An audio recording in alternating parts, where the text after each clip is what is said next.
बिस्मिल्लाहिर्रहमानिर्रहीम। प्रोग्राम सच की आवाज़ के साथ माहर हमीद आपकी खिदमत में हाजिर है और आज हम पहुँचे हैं बहावल नगर।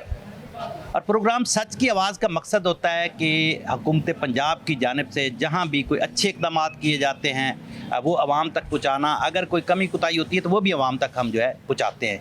तो आज हम जानेंगे कि डिस्ट्रिक्ट हेडक्वार्टर हस्पताल बहावल नगर जो कि पंजाब का आप कह सकते हैं कि पसमानदा ज़िला है और उसमें कहाँ तक लोगों को सहूलियात फ़राहम की जा रही हैं। और जैसा कि मैंने आके देखा है तो हस्पताल में जो है लगता है कि यहाँ अच्छी तैनातियाँ हुई हैं और बड़े अच्छे इक़दाम किए जा रहे हैं, क्योंकि सफाई सुथराई देखी है। इसके साथ साथ अमला यहाँ पर मौजूद है, लोगों को दवाइयाँ जो है टाइम पर फराहम की जा रही हैं। तो वज़ीर-ए-आला पंजाब मरियम नवाज़ का जो विज़न है उसके मुताबिक जो है कितना काम जारी है। इस वक्त एमएस डिस्ट्रिक्ट हेडक्वार्टर अस्पताल बहावल नगर मेरे साथ मौजूद है मोहम्मद आमिर रज़ा साहब। तो उनके साथ हम हस्पताल का भी विज़िट करेंगे और उनसे जानेंगे कि क्या क्या इक़दाम जो है वो उठाए गए हैं और इस वक्त मज़ीद जो है बहावल नगर की आवाम की को जो है ख़ासकर सेहत के हवाले से कितनी सहूलियात मज़ीद चाहिए और उसके हवाले से उनको मज़ीद गवर्नमेंट से जो है कितने फ़ंड्स दरकार हैं या मज़ीद जो है इक़दाम के लिए हस्पताल की बेहतरी के लिए उन्हें क्या चाहिए। अस्सलाम वालेकुम डॉक्टर साहब। जी वालेकुम अस्सलाम। डॉक्टर साहब बहुत शुक्रिया, थैंक यू। हम यहाँ पहुँचे हैं तो इस सफाई से अंदाज़ा लगाया जा सकता है कि आप काम कैसे कर रहे हैं, तो आप क्या कहेंगे? जी बिस्मिल्लाह, शुक्रिया महर साहब। जिस तरह आपने कहा कि डेफिनेट बात है कि हम वज़ीर-ए-आला पंजाब के विजन के मुताबिक काम कर रहे होते हैं। डिस्ट्रिक्ट हॉस्पिटल बहावल की अगर बात करें तो ये पंजाब का सबसे बड़ा हॉस्पिटल है आफ्टर शेखुपुर। और जो अगर इसकी हम परफॉर्मेंस की बात करते हैं, जो हमारे पास पेशेंट टर्नओवर है तो वो भी अल्हम्दुलिल्लाह पंजाब में ऑलमोस्ट सबसे ज़्यादा है। अगर डेली हमारी ओपीडी है वो तकरीबन 2 से 2,500 हज़ार के दरमियान होती है। हमारा 2 से 2,500 ओपीडी हमारे जो पेशेंट रिकॉर्ड होते हैं। डॉक्टर साहब ये जो आपके पास सिर्फ बहावल नगर से मरीज़ आते हैं या दीगर तहसीलों से भी, या दीगर जैसे जब अच्छा एक हॉस्पिटल होता है किसी भी शहर में होता है तो दीगर अजला से भी मरीज़ आते हैं, इस हवाले से भी जी क्योंकि ये डीएच को बहावल नगर जो है डिस्ट्रिक्ट हॉस्पिटल है बहावल नगर का, तो ये रेफरल पॉइंट है अपने टीएच को उसके लिए। जो हमारे चारों टीएच को हैं जो तहसील मिंचनाबाद, चिश्तियाँ, फोटाबाद, फरूनाबाद के, यहाँ से रेफरल पेशेंट हमारे पास आते हैं। इसके साथ साथ हमारे पास जो नेबरिंग डिस्ट्रिक्ट्स हैं वहाँ से पेशेंट काफ़ी ज़्यादा आते हैं, जैसे बागपतन से काफ़ी ज़्यादा हैं, आरहवाला से पेशेंट हमारे पास आते हैं। इवन यहाँ से हमारे पास मेलसी, बुरेवार, यहाँ के पेशेंट अच्छे खासे, खास तौर पर सर्जरी डिपार्टमेंट से हमारे पास जो सर्जरी से मुस्तफ़ीद होते हैं वो पेशेंट्स आ रहे होते हैं। तो ये एक रेफर पॉइंट तो टीएच कुछ के लिए है, लेकिन जो हमारे नेबरिंग डिस्ट्रिक्ट्स हैं वहाँ से भी पेशेंट्स की अच्छी खासी तादाद हमारे पास आ रही होती है। अच्छा, ये आपका अस्पताल जो है कितने बेड पर मुश्तमिल है? ये अभी तक हमारा जो रनिंग है बेड्स कैपेसिटी है वो तकरीबन 530 है, और लेकिन ये इन्हांस होने जा रही है क्योंकि इसके साथ ही हम आपका जी एमसीएच सेंटर बन रहा है जो 230 बेड और इसमें ऐड हो जाएंगे। इसके बाद ये पंजाब का सबसे बड़ा डीएच को हॉस्पिटल डिक्लेयर होगा। अगर बेड ऑक्यूपेंसी की बात करें तो बेड ऑक्यूपेंसी भी हमारे, अगर जिस तरह बेड्स की रेशियो ज़्यादा है, इसी तरह बेड ऑक्यूपेंसी भी पंजाब में ऑलमोस्ट सबसे ज़्यादा हमारी होती है। 80 जो फ्लक्चुएट करती है 80 to 90% हमारी बेड ऑक्यूपेंसी रहती है। डॉक्टर साहब एक चीज़ हमने अक्सर इज़ला में देखी है को जब मरीज़ आता है तो एक ही बात कर दी जाती है, कोई मरीज़ सीरियस होता है या कोई उनको समझ तो जी उसको लाहौर रेफ़र कर दिया, उसको जो है दीगर शहरों में रेफ़र कर दिया। तो आप बताइएगा इस हवाले से। जी हमारा क्योंकि ये जो लेवल ऑफ प्राइमरी केयर के हेल्थ केयर के होते हैं सिस्टम, उसमें प्राइमरी, सेकेंडरी और टर्शियरी केयर, हमारा सेकेंडरी लेवल का हॉस्पिटल है। लेकिन हमारी कोशिश होती है कि हम मैक्सिमम जो भी पेशेंट हमारे पास है उसको रिटेन करें जो अवेलेबल है। बल्कि हमारे बहुत कंसल्टेंट, बहुत डॉक्टर्स इवन यहाँ तक भी कहते हैं कि वो अपनी कैपेसिटी से ज़्यादा भी इसे रिटेन करते हैं। जैसे मैं पीड्स की बात करूँ, मैं अपनी सर्जरी डिपार्टमेंट की बात करूँ, तो वो उन चीज़ों को भी एंगेज करते हैं। बाज़ औक़ात पेशेंट्स की नीड्स को देखते हुए, अगर पेशेंट ज़्यादा अफोर्डिंग नहीं है या पेशेंट ज़्यादा उसकी मतलब कि लाइफ एक्सपेक्टेंसी ज़्यादा नहीं है, तो फिर उसके लिए कोशिश यही होती है कि उसको मैक्सिमम फैसिलिटेट, चाहे वो टर्शियरी लेवल के हमें उस लेवल पे जाना पड़े तो हमारे डॉक्टर्स कोशिश करते हैं। और हम अल्हम्दुलिल्लाह हमारी मैक्सिमम कोशिश होती है कि जो हमारे पास अवेलेबल सोर्सेज हैं जो उसके मुताबिक हम अपने पेशेंट जो भी हमारे पास आ रहे हैं उसको मैक्सिमम फैसिलिटेट डॉक्टर साहब इस वक्त आपको पता है कि मौसम भी तब्दील हो गया है, तो क्या समझते हैं कि इस वक्त ज़्यादा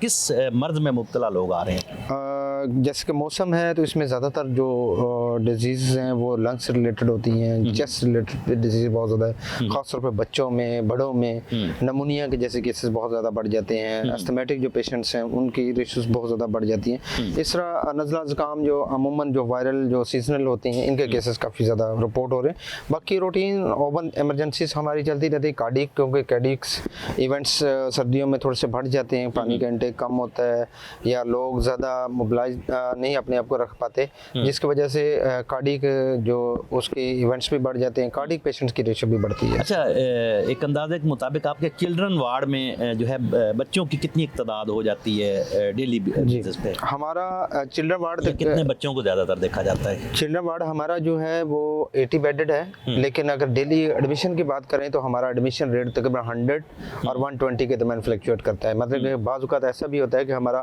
130 140 को हमें डबलिंग करनी पड़ती है पेशेंट्स की। जो हमारी नर्सरी है वो तकरीबन 30 बेडेड है, तो वो ऑलमोस्ट हमारी ऑक्यूपाइड होती है। अच्छा डॉक्टर साहब, बहुत अच्छी बात है जैसे आप बता रहे हैं, और मैं कहता हूँ कि बहावल नगर की आवाम के लिए और दीगर अजला के ये बड़ी अच्छी बात है, खुशाइन बात है। तो क्योंकि ज़्यादातर डिलीवरी केसेस जो हैं डॉक्टर साहब, ये जब गवर्नमेंट के हॉस्पिटल की बात आती है तो मैं आपकी बात नहीं करता हूँ, क्योंकि आपका जैसे इस वक्त रिज़ल्ट सामने आ रहा है या हमारे नुमाइंदगान बताते रहते हैं तो बहुत अच्छा है। दीगर अस्पताल में हम देखते हैं कि जब भी कोई डिलीवरी केसेस आते हैं कोई ना कोई बहाना लगा के जो है वो उनको प्राइवेट जो है भेज दिया जाता है, या वो कहते हैं कि जी ये हमारे पास अवेलेबल नहीं है, ये अवेलेबल नहीं। इस हवाले से बताइएगा। मैं क्योंकि अपने हॉस्पिटल की बात करूंगा तो मेरे हॉस्पिटल में अगर दिल्ली के अगर ग्राफ देखा जाए तो तकरीबन हमारे पास 12 अमूमन एवरेज है जो लास्ट मंथ के मैं बात करूं पर डे हो रही है, तो ये अमूमन यही 12 से 15 के सर्जरी डेली जो गायनी वार्ड कर रहा है, और ये अपनी कैपेसिटी के मुताबिक जो हमारी मॉर्निंग इवनिंग नाइट्स शिफ्ट के ऊपर। और हमने हमेशा जितने भी हमारी गायनेकोलॉजिस्ट हैं उनसे यही रिक्वेस्ट की है कि जो भी पेशेंट्स हमारे पास रजू करते हैं हमने हमेशा कोशिश करनी है कि उनको यहाँ पे फैसिलिटेट। हाँ, कुछ ऐसी चीज़ें होती हैं जिसमें हम भी मजबूर होते हैं कि हमारे पास उसके लिए क्योंकि इंटेंसिव केयर चाहिए, आईसीयू कवर चाहिए, तो वो हमारे पास पॉसिबिलिटी नहीं होती, तो उसके लिए हमें फिर डेफिनेट बात है कि रेफरल की तरफ जाना पड़ता है। लेकिन हद मकदूर हम कोशिश करते हैं कि जो हमारे पास अवेलेबल फैसिलिटी है, हमारे डॉक्टर्स को भी हमने यही कहा है कि अपने पेशेंट को यहीं पे एंगेज करें। डॉक्टर साहब, आप क्या समझते हैं कि इस वक्त आपके हस्पताल को कोई ऐसी चीज़ जो आप की वज़ीर-ए-आला पंजाब तक के बाद पहुँचे और आपको यहाँ जो है वो सहूलियात फराहम कर दी जाएँ, या आपको कोई चीज़ ऐसी आपको लगता है कि मज़ीद आपको किस चीज़ की ज़रूरत है? जी बिल्कुल, क्योंकि हमारे पास यहाँ पे रोड साइड एक्सीडेंट्स बहुत ज़्यादा होते हैं, बहुत ज़्यादा हैं। तो रोड साइड एक्सीडेंट्स के लिए एक प्रॉपर जो हाई फाई किस्म का ट्रॉमा सेंटर्स का होना या न्यूरोसर्जन्स खास तौर पे, क्योंकि यहाँ पे वो ज़्यादा वो डेफिनेट मतलब हमारे पास नहीं है। अगर वो हो तो ये आवाम के लिए बहुत और ज़्यादा बेहतर होगा। इसी तरह क्योंकि हमारे पास एक फुली इक्विप्ड लैब मौजूद है, अब कैथ लैब भी हमारे पास शुरू होने जा रही है जिसमें इंशाल्लाह फ्री ऑफ कॉस्ट स्टंटिंग होगी as per vision of CM. आपके पास कौन-कौन से टेस्ट जो है वो अवेलेबल हो जाते हैं? टेस्ट ऑलमोस्ट जो सेकेंडरी लेवल के हमारे पास सारी अवेलेबल हैं। बायोकेमिस्ट्री है जिसमें हमारे पास स्क्रीनिंग है, वो सारी हो रही है, लेकिन हमारे पास पैथोलॉजिस्ट नहीं है। पैथोलॉजिस्ट की सीट खाली है, तो पैथोलॉजिस्ट का होना ये भी एक जरूरी है कि वो इस तरह हमारे पास अभी तक कोरम पूरा इस तरह कार्डियोलॉजिस्ट हमारे पास है, नो डाउट बड़े डेडिकेटेड इंसान है जो हमारे पास एक ही है। इतना बड़ा हॉस्पिटल है, इतनी बड़ी आबादी है और पूरे डिस्ट्रिक्ट के यहाँ रेफरल आते हैं, तो हमारे पास डेफिनेटली कार्डियोलॉजिस्ट की सीट्स को भी एनहांस होना चाहिए, क्योंकि हमारे पास 4 सीट्स हैं, बाकी अभी वेकेंट पड़ी हुई हैं। तो अगर वहाँ पे मजीद तैनाती कार्डियोलॉजिस्ट के हवाले से हो जाए तो वो भी ज़्यादा बेस्ट होगी। इसी तरह बर्न यूनिट एक कमी थी, वो हमने अपने लेवल पे कोशिश की है, एक छोटा मिनी बर्न यूनिट बनाया है। लेकिन अगर गवर्नमेंट की लेवल पे अगर मैं समझता हूँ अगर ये चीज़ें अगर हो जाएं तो ज़्यादा बेहतर होगी। लेकिन हम भी अल्हम्दुलिल्लाह इसको जो मिनी बर्न यूनिट हमने अपने सोर्सेज के अंदर रहते हुए बनाया उसको रन कर रहे हैं। तो अगर एक फुली इक्विप्ड बर्न यूनिट जो है ना वो इस इलाके की ज़रूरत है। डॉक्टर साहब, ये बिल्कुल पसमानदा इलाका है और मुझे बड़ी खुशी हुई है इस हॉस्पिटल आके। तो ये सारा आपने निज़ाम बड़ा प्यारा रखा हुआ है, सफाई सुथराई का निज़ाम। और क्या समझते हैं कि पंजाब के दीगर अस्पताल जो हैं उनको भी जो एमएस हैं या सीओज़ हैं उनको भी ऐसे इकदाम करने चाहिए? जी अलहमद हॉस्पिटल में जाते हैं तो यकीन माने कि बंदा खड़ा नहीं हो सकता, सफाई सुथराई का निज़ाम जो है नाक़िस नज़र आता है। तो आप क्या कहेंगे इस हवाले से? जी अल्हम्दुलिल्लाह, क्योंकि हमें इस चीज़ का एज है कि हमारी बहुत सारी सर्विसेज आउटसोर्स हैं, जिसमें सिक्योरिटी है, जिसमें हमारी सफाई का निज़ाम है, MEPG है, तो उसमें हमारी कोशिश होती है कि हम जितने भी आउटसोर्स हैं सब मैक्सिमम अपने पोटेंशियल में काम लें, और हम लेते हैं, कोशिश करते हैं। हम डेली विजिट करते हैं, 2 से 3 घंटे का डेली विजिट होता है। हम कोशिश करते हैं पेशेंट टू पेशेंट आएँ, उनकी जो भी मुश्किलात हैं, आपने परेशानी है, भी अच्छी खिदमत सर अंजाम दी आपकी पूरी टीम ने।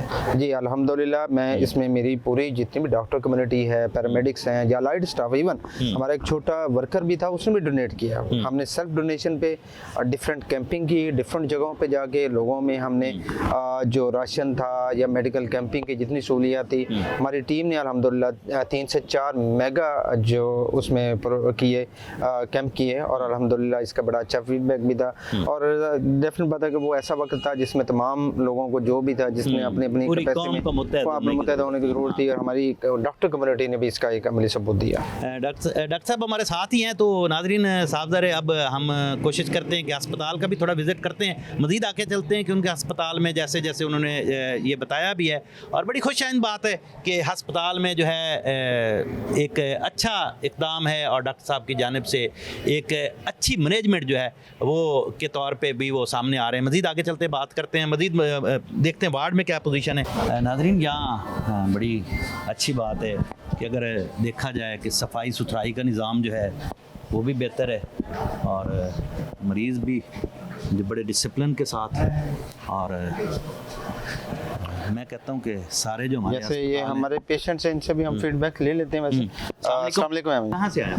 जी मैं यहाँ कादरी मिल के रहने वाली हूँ जी। अभी मेरा बेटा अचानक बीमार हो गया था, मैं लाहौर से आई हूँ। अच्छा, आप जी आपको कोई परेशानी तो नहीं है? नहीं ये डॉक्टर साहब खड़े हुए, कोई बात नहीं, अगर है तो बताएं ताकि वो उस नहीं। मसले को हम हल करें। नहीं जी, शुक्रिया बहुत। दवाइयाँ मिल रही हैं, सब कुछ? जी बिल्कुल।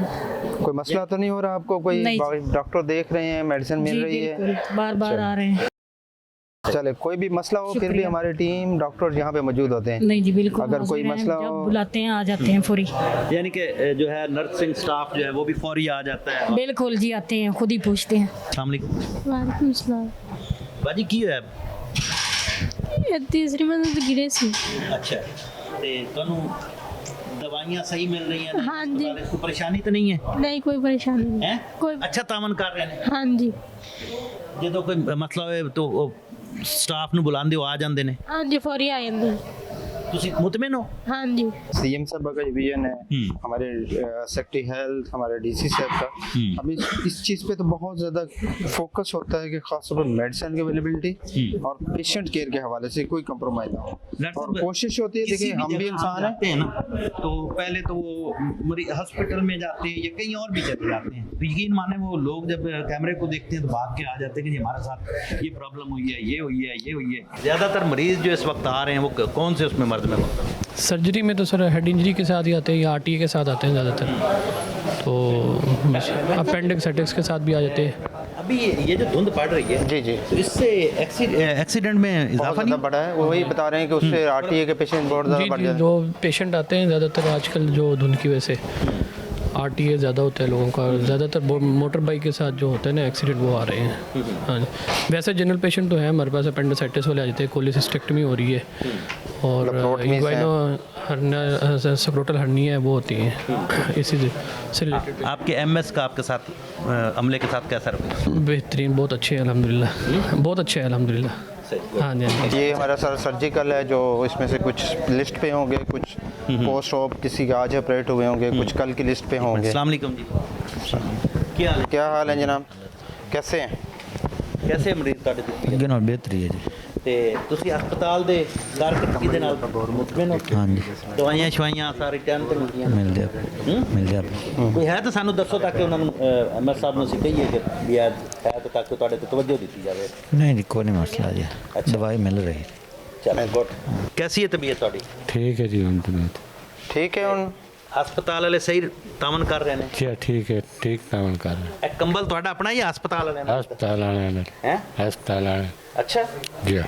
यानी कि पहले तो बड़ी बेहतरी आई है। जी हाँ, बड़ी हाँ जी, ਤੁਸੀਂ ਕੁਝ ਕਹੋ। बिल्कुल बिल्कुल बेहतरी आ रही है, सब से हर कोई किसी चीज़ की कमी नहीं आ रही। अच्छा, हाँ दवाई मिल रही है, डॉक्टर देख पूरे रहे टाइम हैं। ते बिल्कुल पूरे तो ये तो नहीं कहते जी बाहरों ले लो खुद ही नहीं नहीं नहीं कोई पर्ची लिख देंगे ना डॉक्टर बाहर नहीं नहीं नहीं कोई ये तो क्यों दीजिए।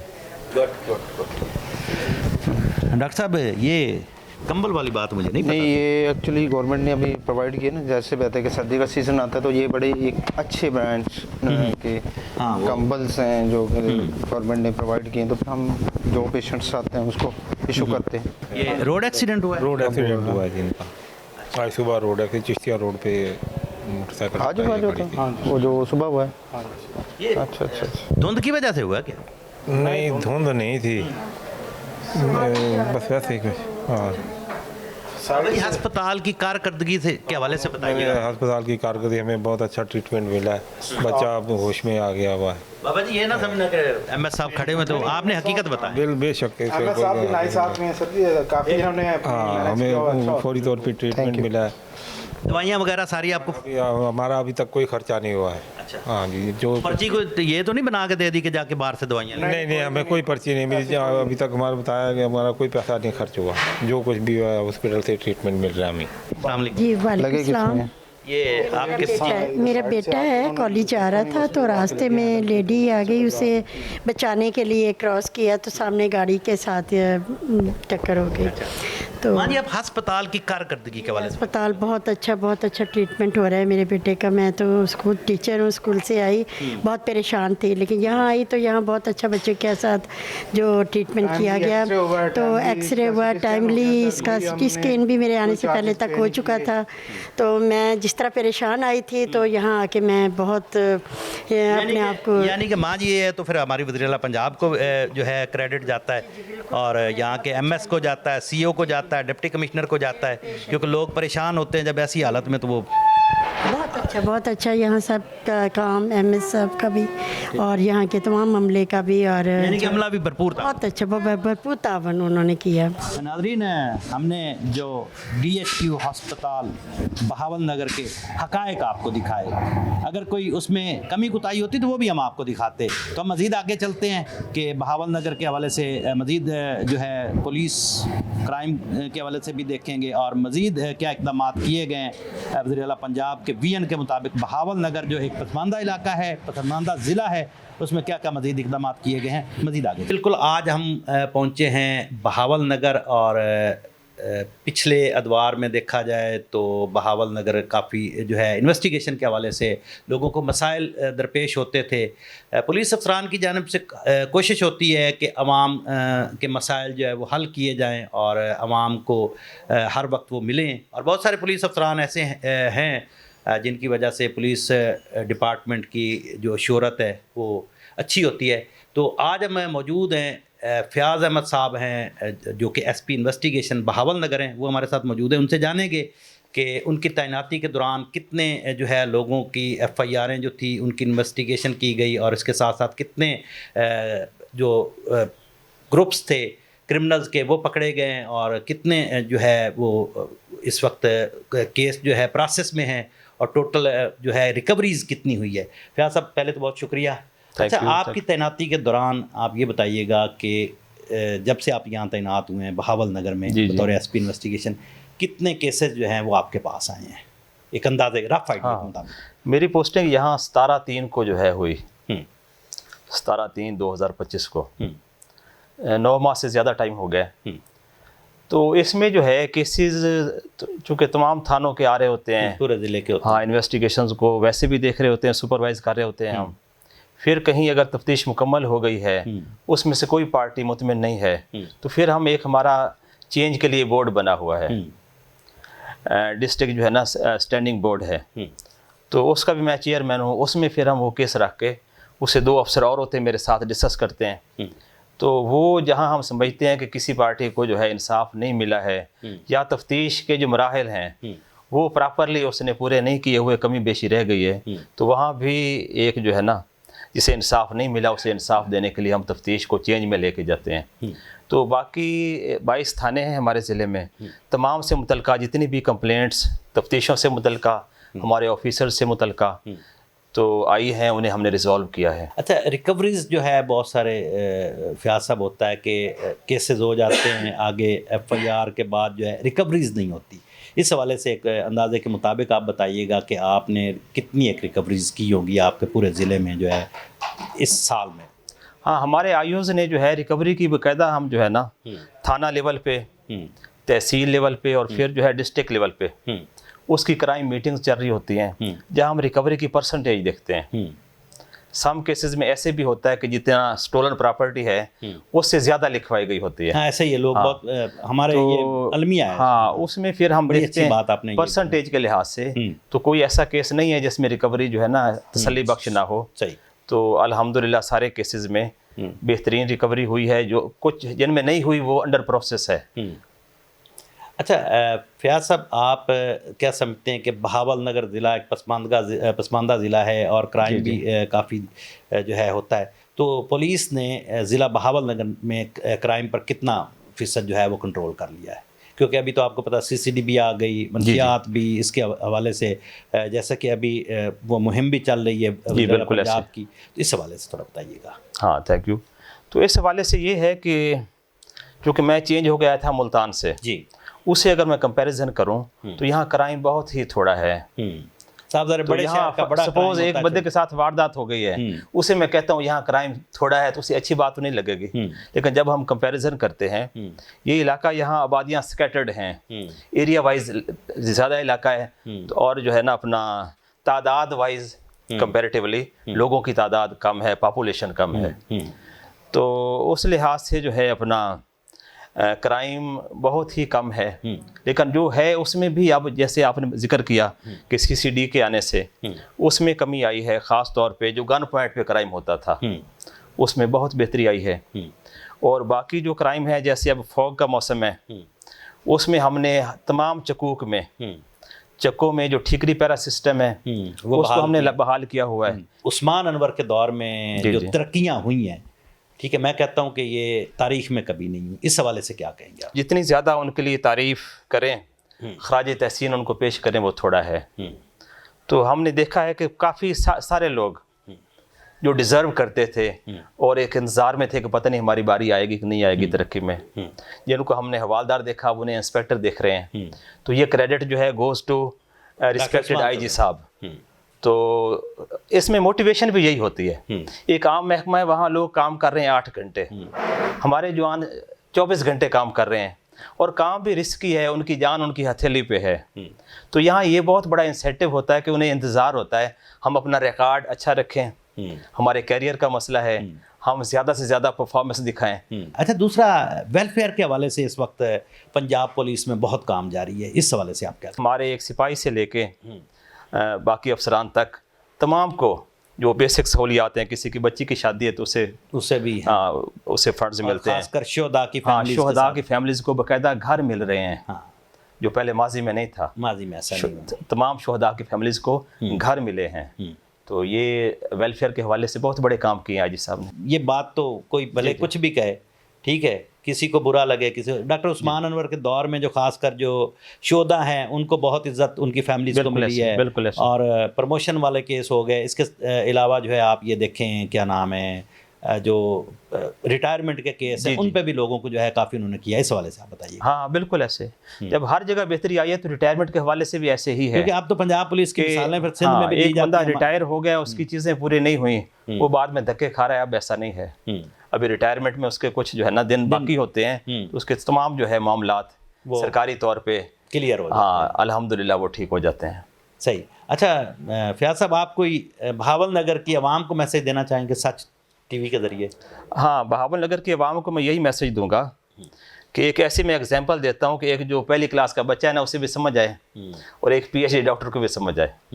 समझें कि ये एक ट्राइएंगल है, ट्राइएंगल के 3 कॉर्नर हैं, एक पे डाकू बैठे हुए हैं, एक पे पुलिस बैठी हुई है, एक पे आवाम बैठी है।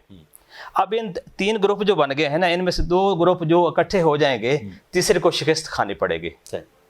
हम आवाम से यही तवक्को करते हैं कि आवाम पुलिस का साथ दे, ताकि ये जो है अमन दुश्मनाना असर उनका हम कला कमा कर सकें, जो हैं और जो डकैत हैं, जो इंसानियत के दुश्मन हैं, उनका खात्मा हो सके। और दूसरा ये है कि पुलिस के साथ साथ आवाम भी जिम्मेदार है। जो हमें अमन सबको अमान कायम मिलके करने काम के लिए करना सिक्योरिटी के मामलात में आवाम की बराबर की जिम्मेदारी है, वो अपना जो है किरदार अदा करें इसमें। बहुत सारे जो है अफसरान से अवाम जो है वो बराह रास्त डर रहे होते हैं, लेकिन अभी आपने अच्छा सिस्टम ये शुरू किया है, खुली कचहरियों का, DPO साहब भी, RPO साहब भी, और इसके अलावा आप भी सारे, तो इससे आपको क्या समझते हैं कि कितना फ़ायदा मिला इस हवाले से? इससे बहुत ज़्यादा फायदा मिला है। एक क्योंकि तो- आम आदमी जो है जो एक पहले तो सिफारिश कुछ ढूंढता लोग था जो है ना, उन्होंने जहाँ जब हेड क्वार्टर पे जाना होता है तो वहाँ के लिए उनके पास टाइम भी नहीं होता। उन्हें पता चलता है कि हमारे मकामी थाने में कोई SP साहब या DPO साहब, उनकी खुली कचहरी वो आ रहे हैं, या इवन के SDPO के भी हो, तो वहाँ आसानी के साथ उन्हें बाइज्जत तरीके के साथ अपना मौक़िफ़ जो भी है, जो भी अपने ग्रीवेंसेस जैसा हैं पहले उनके, ये होता था लोग उन्हें सिफारिश बयान ढूंढते करने थे, से अब मिलता उनको है। सिफारिश की ज़रूरत नहीं पड़ती। बिल्कुल भी नहीं है सिफारिश की ज़रूरत। अगर किसी को वैसे पता नहीं, कभी वो थाने गया ही नहीं, तो वो अलहदा बात है। अदरवाइज़ ये जो मौजूदा दौर है, इसमें किसी को अपने काम के लिए, जायज़ काम के लिए कोई सिफारिश की ज़रूरत नहीं है। ऐसा बेहतरीन सिस्टम बना हुआ है। बहुत शुक्रिया। फयाज़ अहमद साहब से हमारी बातचीत हो रही थी और उन्होंने बड़ा अच्छा मैसेज भी दिया है कि अवाम बराह रास्त जो है वो हमारे पास जो है आ सकती है, किसी सिफारिश की ज़रूरत नहीं है, और आपका जायज़ मसला जो है वो कानूनी बुनियादों पर जो है वो हल किया जाएगा। तो मज़ीद बहावल नगर में देखेंगे कि मज़ीद डेवलपमेंट के हवाले से और मज़ीद क्या इक़दाम किए गए हैं वज़ीर आला पंजाब की हिदायत पर, उस हवाले से भी हम आपको आगाह करेंगे। बहावल नगर में पहुँचा हूँ, आप ये मेरे अक़ब में देख रहे होंगे बहावल नगर जंक्शन, और ऊपर आप ये देख रहे होंगे कि ये बहावल नगर का रेलवे स्टेशन है, और इसकी हालत ज़ार ये है कि ये एक भूत बंगले का मंज़र पेश कर रहा है। और यहाँ पर किसी दौर में ट्रेनें आया करती थी, यहाँ पर ट्रेनें रुकती थी, और यहाँ बहावल नगर और आगे जो है ट्रेनें जाती थी। और ये आपको पता है कि बॉर्डर का ज़िला है, और इसके साथ साथ यहाँ पर जो है इंडिया और पाकिस्तान का जो है, पाकिस्तान का ये आखिरी ज़िला आप कह सकते हैं कि इंडिया की तरफ। ये आपका शहर है, ये वीरानी, जी जी, क्या कहेंगे? आबाद होना चाहिए। बिल्कुल। ये इतना बड़ा जंक्शन है, पटरियाँ भी नहीं है, पटरियाँ भी नहीं है, हमने तो देखा हुआ है चलते हुए, इसे आबाद देखा है, और कोशिश भी की है शहर वालों ने काफ़ी ज़्यादा कि ये चले, और सवारी भी काफ़ी ज़्यादा है यहाँ से कराची की, जनूबी पंजाब से लोगों समरसटा से चेंज होती थी, काफ़ी ज़्यादा सवारी है, तो लेकिन पता नहीं गवर्नमेंट क्यों नहीं बहाल कर रही इसे। ये देखिए बिल्कुल वीरानी, और इतना पैसा, अरबों रुपए की प्रॉपर्टी है, लाइनें नहीं है, वो पटरियाँ ही लोग ले गए। तो इसका ये तो गवर्नमेंट जब वो काम करवा रही थी ना, नहीं वो डल रही थी, तभी उन्होंने निकाली हैं ये पटरियाँ। आप क्या कहेंगे, ये आपका शहर का जो है मेन स्टेशन है, वीरान पड़ा हुआ है? बहाल होना चाहिए, बिल्कुल बहाल होना चाहिए, क्योंकि लोगों ने ये ट्रांसपोर्टर ने बंद करवाया है ये काम सारा, क्योंकि पहले ये इस पे हमने आप सफ़र किया हुआ है बचपन में। नहीं, अगर ये गवर्नमेंट इसको चाहती है नीलाम भी करे तो कितना फ़ायदा मिल सकता है, यहाँ के आपके बड़े मसाइल हल हो सकते हैं। ये जो अड्डे वगैरह जो बाहर गए हुए हैं, कल्ला मंडी बाहर ले जाने कर रहे हैं, ये यहाँ ले आए हैं, तो फिर इसकी जगह यानी कि आपके शहर को लोगों शहर को के अंदर आ जाए, शहर के लोगों को फ़ायदा मिलेगा। बिल्कुल फ़ायदा शहर के लोगों को होगा। बहुत शुक्रिया, थैंक यू। आप यहीं के रहशी हैं? जी जी। ये रेलवे स्टेशन और भूत बंगले का मंजर पेश कर रहा है, क्या कहेंगे आप? ये एक और दौर सी जो इस वक्त कम अज़ कम 25 ट्रेन चलदियाँ सी, हुण इस वक्त कम अज़ कम आज तो 10 साल पहले एक ट्रेन आई सी, उस बाद इस वक्त कोई भी ट्रेन नहीं देखनी नसीब नहीं हुई। नहीं ਜਦੋਂ ਦੀ ਮਤਲਬ ਹੈ ਕਿ ਠੇਕੇ ਨਿਜ਼ਾਮ ਇੱਕ ਠੇਕੇ ਤੇ ਚਲਾ ਗਿਆ ਸੀ, ਇਹਦੇ ਲੈਣਾ ਇੱਕ ਠੇਕੇਦਾਰ ਨੇ ਮਤਲਬ ਹੈ ਕਿ ਕੰਮ ਸ਼ੁਰੂ ਕਰਨ ਦੇ ਬਹਾਨੇ मतलब है कि नया को ट्रैक बिछाया जाएगा, मगर उस बाद नया ट्रैक नहीं बिछाया गया। पुराना ट्रैक कितने गया? वो उनका एक ठेकेदार ने मतलब कहते नया ट्रैक बिछाया गया, काम खत्म हो गया। अच्छा, तो तुसी चाहते हो कि रेलवे स्टेशन बहाल होवे, या फिर अगर बहाल नहीं होंदा तो कम अज़ कम अरबां दी जायदाद है, अरबां दी असासे ने गवर्नमेंट दे, तो गवर्नमेंट इनू किसी होर इस्तेमाल लवे? जी बिल्कुल, ये होना चाहिए। रेलवे अगर पाकिस्तान एक रीढ़ की हड्डी की मानंद है कि क्योंकि एक इस वक्त जो रेलवे निज़ाम है, ये जो रेलवे निज़ाम एक बंद पिया है, ये अफसरान के नज़दीक एक सोने की चिड़िया है, इत्थे सोने की कान है। बिल्कुल, उनकी वजह है कि ये पुराने जिन्ने भी जंक्शन बंद पैन उनके ते गैर कानूनी अलाटमेंट जारी है, गैर कमर्शल जो है ना वो अलाटमेंट जारी हैं, जिनकी वजह तो रेलवे का सब तो जो बंद जंक्शन है ना, वो सब तो ज़्यादा फ़ायदा अफसराने वाला उठा रहे हैं। ਯਾਨੀ ਕਿ ਗਵਰਨਮੈਂਟ ਨੂੰ ਨਹੀਂ ਜਾ ਰਿਹਾ। ਗਵਰਨਮੈਂਟ ਨੂੰ ਇਹਦਾ ਕੋਈ ਵੀ ਫਾਇਦਾ ਨਹੀਂ ਹੋ ਰਿਹਾ। ਤੇ ਅਗਰ ਇਹ ਬਹਾਲ ਹੋ ਜਾਵੇ ਤਾਂ ਲੋਕਾਂ ਲਈ ਬੜਾ ਜੀ ਬਿਲਕੁਲ, ਇਹ ਇੱਕ ਕਹਿ ਲਓ ਕਿ ਇੱਥੋਂ ਸਭ ਤੋਂ ਨਜ਼ਦੀਕ ਤਰੀਨ ਜੋ ਹੈ ਨਾ ਦਿੱਲੀ ਦਾ ਇੱਕ ਆਸਾਨ ਤਰੀਨ ਸਫ਼ਰ ਸੀ ਕਿਸੇ ਦੌਰ 'ਚ। ਅਗਰ ਬਹਾਲ ਹੁੰਦਾ ਹੈ ਹਕੂਮਤੀ ਸਤਹ ਤੇ ਇਹਦਾ ਬਹੁਤ ਜ਼ਿਆਦਾ ਫਾਇਦਾ ਹੋਗਾ। अस्सलाम वालेकुम जी। वालेकुम सलाम जी। ये रेलवे स्टेशन भूत बंगले का मंजर जी जी, और मैं कहता हूँ कि इससे बड़ी जी बहावल नगर वालों के लिए कुछ सहूलत हो ही नहीं सकती थी अगर इसको इस्तेमाल किया जाता तो। असल बात ये है कि जी मैं तो जब से मैंने होश संभाला है, मेरी पैदाइश भी ज़िला बहावल नगर की है, तो रेलवे स्टेशन यहाँ पे एक बहुत ही गहमा गहमी का मकाम था। किसी ज़माने में मेरे दोस्त ने कहा कि 25 यहाँ पे 32 ट्रेनें चलती थी। 32 ट्रेनें? हाँ जी, क्योंकि ये पाक हिंद का दरमियान था, ये जंक्शन था। यहाँ पे आप थोड़ी सी अगर आपका उधर कैमरा लेके चला जाता तो देख लेते, यहाँ पे शेड थे, यहाँ पे इंजन भी रिपेयर होते थे, डब्बे भी बनते थे, बहुत बड़ा निज़ाम था यहाँ पे रेलवे का। ये बहुत बड़ा जंक्शन ये था। बहुत बड़ा जंक्शन था। तो ऐसा ऐसा फिर ये 14 हो गई, फिर ये 6 रह गई, उसके बाद फिर अब एक भी नहीं है। और यहाँ पे भावनगर क्योंकि पसमानदा इलाका था, ये गरीब आवाम है, यहाँ पे जो सफ़र करने के लिए गरीब आवाम के लिए भी, ताजरों के लिए भी बहुत सहूलत थी यहाँ पे। और ये ट्रैवलिंग के हिसाब से भी और ताजर जो माल बरदार गाड़ियाँ थी, यहाँ पे आने जाने का नकल हरकत ज़्यादा आसान थी और किराया भी कम था। जब से ये रही बात ये ब्यूरोक्रेसी की, और हम ब्यूरोक्रेसी को तो इल्ज़ाम नहीं ठहराते, लेकिन ये कहते हैं इस मामले में सियासतदानों का भी बहुत बड़ा हाथ है। ये अगर भावनगर के सियासतदान अगर तोजो भावनगर में करते तो ये हमारा रेलवे स्टेशन बंद ना होता, बहाल होता, ये बहाल होता। क्योंकि इस यहाँ पे किसी तोजो नहीं दी, क्योंकि जो सियासतदान के वो ट्रांसपोर्टर थे, उन्होंने ये बहाल होने से उनको नुकसान होता था। अच्छा, मुझे ये बताइएगा कि अब इसका आगे क्या होना चाहिए? आगे तो क्योंकि ये असासे अरबों रुपए के हैं, बिल्कुल, इसमें गवर्नमेंट का भी नुकसान हो रहा है। अब तो सबसे बड़ी बात यही है कि यहाँ पे जितने भी ये ट्रेन बहाल की जाए, सबसे पहला मसला तो ये ट्रेन बहाल की जाए। हाँ, ट्रेन बहाली, क्योंकि ये पिछले दिनों ये इसका प्रोजेक्ट के लिए डब्ल्यू उनका आया भी था, जहाँ पे उन्होंने कैंप भी लगाए थे। ये लाइनें भी आपको नज़र आ रही हैं, लाइनें अब नहीं है, वो उखाड़ के ले गए कि काम शुरू हो रहा है जी। और बेड भी बन रहे थे, बड़े खुश थे हम, लेकिन चंद अरसे बाद देखा तो वो बेड भी रुक गया काम, और वो अपने वो खेमे भी उठा के ले गए। लिहाजा अब ये है कि अगर कोशिश की जाए तो ये बहाल हो सकता है। अगर बहाल हो तो ये यानी कि पूरे इस पट्टी को फ़ायदा होगा, पट्टी को फ़ायदा होगा, तजारत बढ़ेगी, लोगों को नकल हरकत में आसानी होगी, गरीब आवाम के लिए सहूलत होगी, रेलवे किराया भी कम है। और इससे सबसे बड़ी बात है जो खाली जगह पड़ी है, जितना भी इस वक्त जो ज़िला बहावल नगर की ये जो बाउंड्री है और इस पे जितनी भी रकबा पड़ा है, सबसे ज़्यादा रेलवे का रकबा इधर पड़ा है। क्योंकि जंक्शन था, ये साथ ही ग्राउंड है, रेलवे ग्राउंड है, वो बड़ा कितने कराल का रकबा वो खाली पड़ा है। अगर यहाँ पे अगर प्लाजे बना दिए जाते, गवर्नमेंट प्लाजे बना देती, अब ये स्टेशन आप देख लें, इसको रेंट आउट कर देती, तो इसमें अरबों रुपए का फायदा बंद का पड़ा इनको मिलना था। ट्रेन का तो चलो चलती तो मिलता, ये बंद का इनको फायदा मिलना था। अब बरलबे शहर बहुत असासे पड़े हैं, बहुत असासे जगह खाली पड़ी है, वहाँ पे अगर मॉल बना दिए जाते,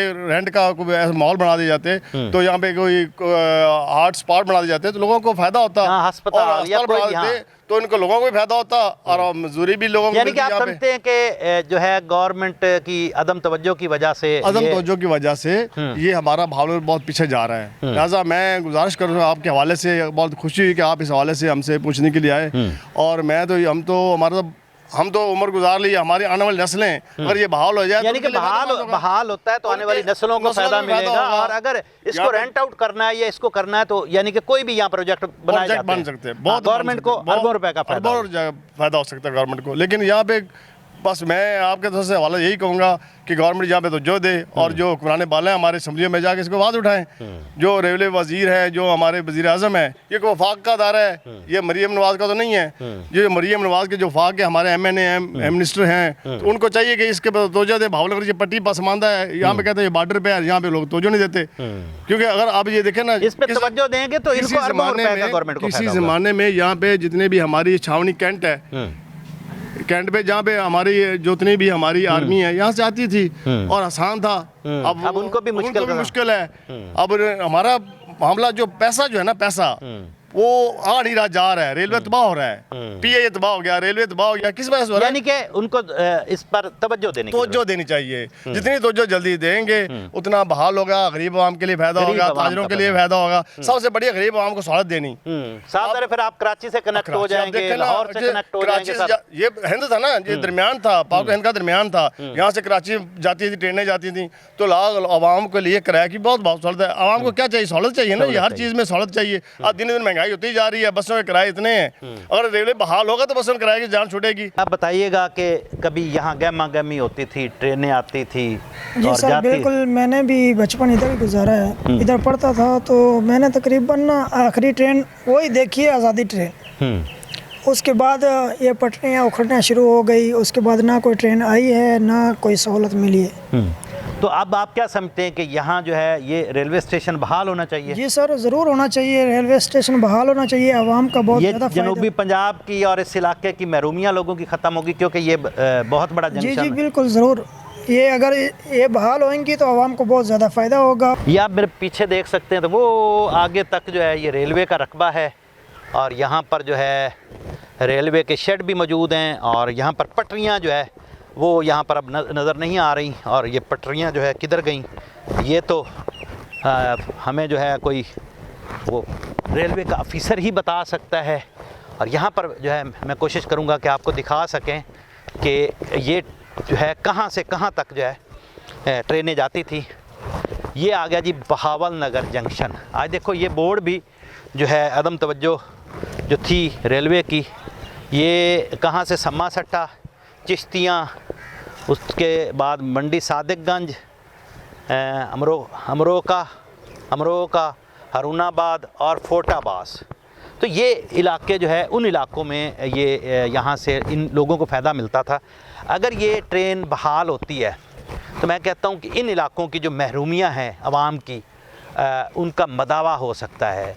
वो इसलिए कि अगर ट्रेन बहाल होती है तो मैं कहता हूँ कि यहाँ के जो लोग हैं, यहाँ के जो ताजिर हैं, यहाँ के जो लोग सब्ज़ी या फ्रूट या जो भी यहाँ इनके अजनास हैं वो दूसरे शहरों में नहीं भेज सकते।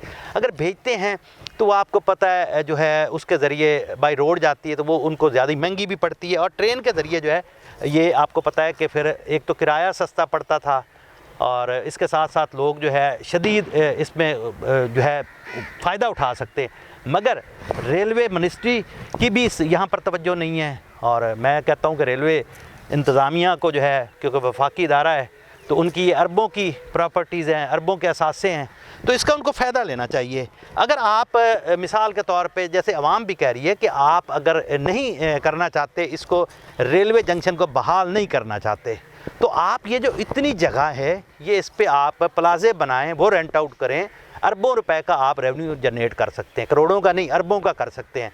तो ये फिर हालत ज़ाहिर ऐसी है जब आप जो है अपने इदारों के साथ सिंसियर नहीं होंगे तो ये चंद लोगों की जो है वो अमाजगा बना हुआ है, और चंद लोग जो इससे फ़ायदा उठा रहे हैं, अफसरान जो हैं। और मैं कहता हूँ कि यहाँ जब कॉलोनी मौजूद है, यहाँ थाना मौजूद है, तो फिर दीगर सहूलियात क्यों नहीं है? या आवाम को अगर आपने करना भी है तो ये थाना किस लिए, या इतने मुलाजिम जो हैं इनके यहाँ पर रेलवे क्वार्टर जो हैं वो किस लिए बनाए गए हैं? आपने इसलिए बनाए हैं कि यहाँ पर लोग जो है वो उठते हैं, करप्शन करते हैं, और करप्शन करके यहाँ तक कि यहाँ की पटरियाँ तक गायब हो गई हैं। और इसके साथ साथ ये लोग जो हैं रेलवे के मुलाजिम यहाँ क्या कर रहे हैं? तो वज़ीर आला जो पंजाब हैं, क्योंकि वफाक का इदारा है, पंजाब भी जो है सूबा है हमारा, तो वफाकी वज़ीर जो रेलवे हैं हनीफ अब्बासी साहब, उनको इस पर नोटिस लेना चाहिए, वज़ीर आज़म पाकिस्तान को नोटिस लेना चाहिए, क्योंकि ये अरबों रुपए के आपके असासे हैं। तो रेलवे की ज़मीनों पे लोगों ने कब्ज़े कर लिए हैं। अगर आप इदारे बना के, CCD बना के या दीगर इदारे बना के वागुजार करा सकते हैं, तो ये आप अपनी ज़मीनें क्यों लोगों से वागुजार नहीं करा रहे? आप अपनी ज़मीनों के ऊपर काम क्यों नहीं कर रहे? तो आप क्यों नहीं दे रहे गवर्नमेंट को फ़ायदा? या गवर्नमेंट के रेवेन्यू बढ़ेगा इससे। अगर आप यहाँ प्लाजे बनाते हैं, हस्पताल बना देते हैं, तो आपका रेवेन्यू बढ़ेगा। मज़ीद चलते हैं, कोशिश करते हैं कि हम थाने में भी जाके देखें कि ये जो थाना है इनका वो किस लिए है, या वो क्यों बनाया गया है यहाँ पर थाना। या इतने लोग जो हैं वो क्या नाम है, रेलवे के मुलाजिम भी अभी तनख्वाहें लेते हैं यहाँ के। जब यहाँ पर सिस्टम ही मौजूद नहीं है, जब यहाँ पर कुछ भी है ही नहीं है, तो वो लोग किस बात की तनख्वाहें लेते हैं? वो किस बात के यहाँ पर जो है फैमिली क्वार्टर या क्वार्टर लेके बैठे हुए हैं, या पता नहीं कितनी जगहें यहाँ रेंट आउट की गई हैं, लोगों को रेंट पे दी हुई हैं। इनके पैसे जाते हैं गवर्नमेंट के अकाउंट में या नहीं जाते, या गवर्नमेंट तो को मैं नहीं समझता हूँ कि यहाँ पर गवर्नमेंट को जो है बड़ी कोशिश की है कि हम किसी से मौक़िफ़ ले सकें, लेकिन किसी ने जो है गवर्नमेंट के रेलवे के मुलाजिम ने इस हवाले से बात करने से हमें गुरेज़ किया है। और इसके साथ साथ अगर यहाँ पर इतने लोग जो है फ़ायदा उठा रहे हैं तो क्या वो रेवेन्यू जो है क्या गवर्नमेंट के खाते में जा रहा है या ये रेवेन्यू किसी और की जेब में जा रहा है? मज़ीद आगे चलते हैं।